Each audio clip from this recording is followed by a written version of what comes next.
Prime Minister Benjamin Netanyahu said his cabinet won't meet to approve the deal until Hamas backs down on certain concessions that Israel says were added at the last minute. From the Middle East to Washington and beyond, including here at home, people are watching to see if this fragile ceasefire deal will hold. Let's talk about the tentative deal with Samer Araabi of the Arab Resource and Organizing Center in San Francisco. Thanks for being with us. Thank you. It's great to be here. Let's start with your reaction to the announcement.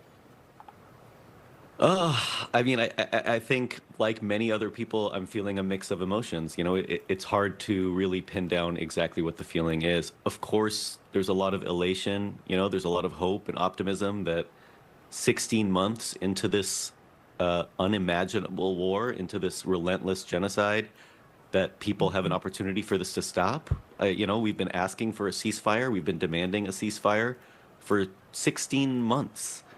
And we've been out on the streets, we've been talking to elected officials, we've been trying to get this done, and now it feels like it's just within arm's reach. It's like within our grasp. And yesterday, even more, it really felt like we were at a moment where, even if just temporarily, the carnage and the horror can stop.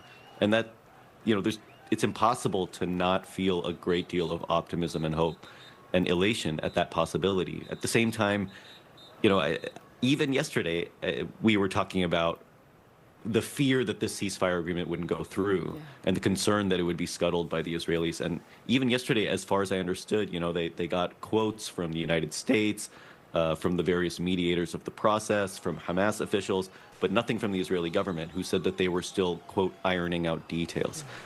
And so there's real fear, I think, that this isn't going to go through, or that, that sort of violence will continue.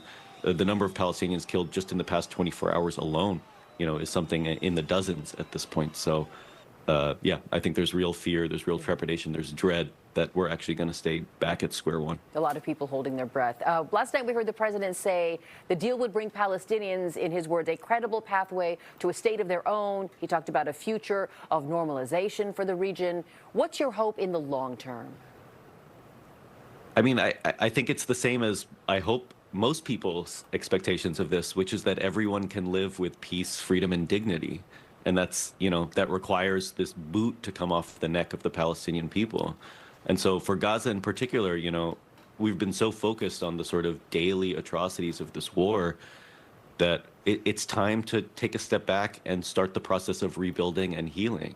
We're talking about literally millions of people, all of whom have at least lost some loved ones, most of whom have had their homes destroyed, basically all of whom have been displaced.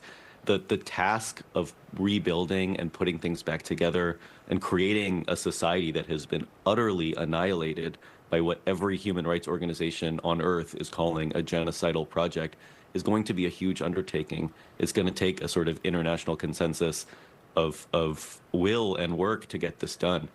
And it's time, it's time to move from the slaughter phase into something that allows us to get back to peace and rebuilding. Your group is also calling for accountability for what it says are countless well-documented instances of the Israeli war crimes and genocide and the withdrawal of the Israeli occupation of Lebanon, Syria, and beyond. What does accountability look like to you?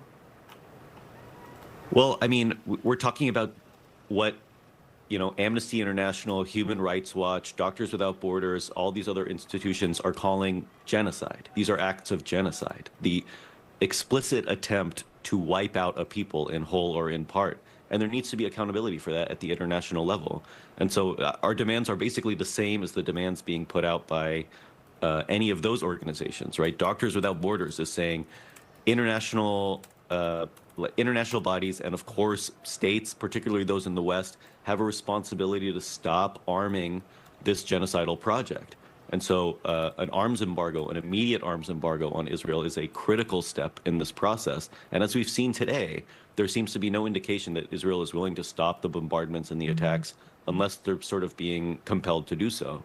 And so it's incumbent on all of us to recognize that accountability and do something to stop that violence. All right. I feel like we have a long way to go till Sunday here, so there's so much more to talk about. We have to leave things here. Samer Araabi of the Arab Resource and Organizing Center in San Francisco, I appreciate your time.